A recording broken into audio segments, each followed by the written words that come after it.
basically he's saying that after a certain point he was not empowered. पहले उनके पास थी, लेकिन उसके बाद जो भी पीछे बैकग्राउंड चेंजेस होते रहे उसकी वजह से नहीं थी. लेकिन जो करंट मैनेजमेंट है सना, वो तो बहुत एम्पावर्ड है ना. जो करंट मैनेजमेंट है उनके पास तो इस वक्त ऐसा कोई इशू नहीं है कि बैकिंग नहीं है, ये नहीं.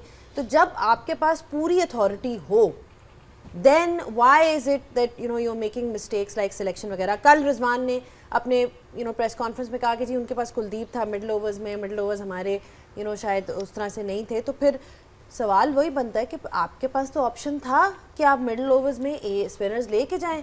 50 नाम जो है वो यहाँ पे इजीली चले, 50 नहीं 4-5 तो निकल ही गए थे कल जब हम अपने पैनल के साथ बैठे थे कि ये ऑप्शंस थे आपके पास. नहीं, आई थिंक आपका बहुत अच्छा सवाल है और इसका पहला छोटा जवाब तो यही है कि एब्सोल्यूट पावर करप्ट्स एब्सोल्युटली.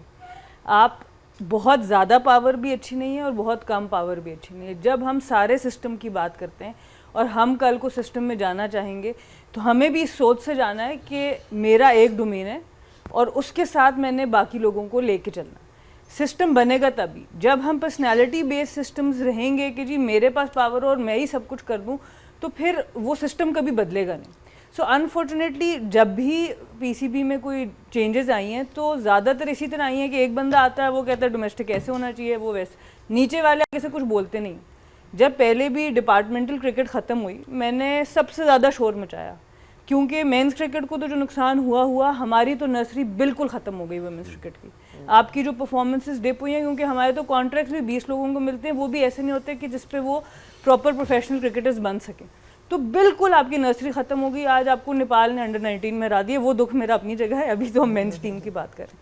सो बात ये कि कोई भी इस पीसीबी मैनेजमेंट से उस पीसीबी मैनेजमेंट कितने लोग ओवरलैपिंग है, क्यों नहीं बोला कोई, 2-4 लोग बोले उस सिस्टम के अगेंस्ट, उन्हीं को आहिस्ता आहिस्ता बाहर निकालना शुरू कर दिया. तो एक तो हमारे अंदर ये तहम्मुल नहीं है कि हम डिसएग्रीमेंट बर्दाश्त करें.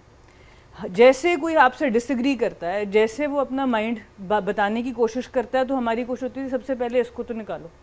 जबकि अच्छा सिस्टम, हेल्दी कल्चर किसी भी ऑर्गेनाइजेशन का ये है कि इस टेबल पे बैठे मैं हफीज़ भाई से डिसएग्री कर सकूं, वो मेरे से डिसएग्री कर सकें, फैसला हर एक की अपनी डोमेन में हो. जो हफीज़ भाई की डोमेन है उसका अख्तियार इनके पास हो, जो मेरी डोमेन है उसका अख्तियार मेरे पास हो, पर डिफरेंस ऑफ ओपिनियन की एक हेल्दी स्पेस हो हमारे पास, सके एंड एक्सेप्टेंस. तो वो जो है वो अनफॉर्चुनेटली नहीं है उस ऑर्गेनाइजेशन के अंदर. और जब तक ऑन द होल आप वो नहीं करेंगे, हम सिर्फ प्लेयर्स को, हम सारे प्लेयर्स रहे हैं, हमने इन चीज़ों को गुजरा है. कुछ प्लेयर्स का कसूर है जहाँ पर वो चेंज नहीं, रिलक्टेंस है. कुछ एजेंडास की बात है, जैसे शोएब भाई ने बात की, जब आप चेंज करने जाते हो हर कोई अपने एजेंडा को लेके, ये सारी चीज़ें तो हैं. पर हमें ये भी ज़रूरी करना है कि एक हेल्दी कल्चर को अब आम करें कि डिफरेंस ऑफ ओपिनियन होने के बावजूद we can work with each other.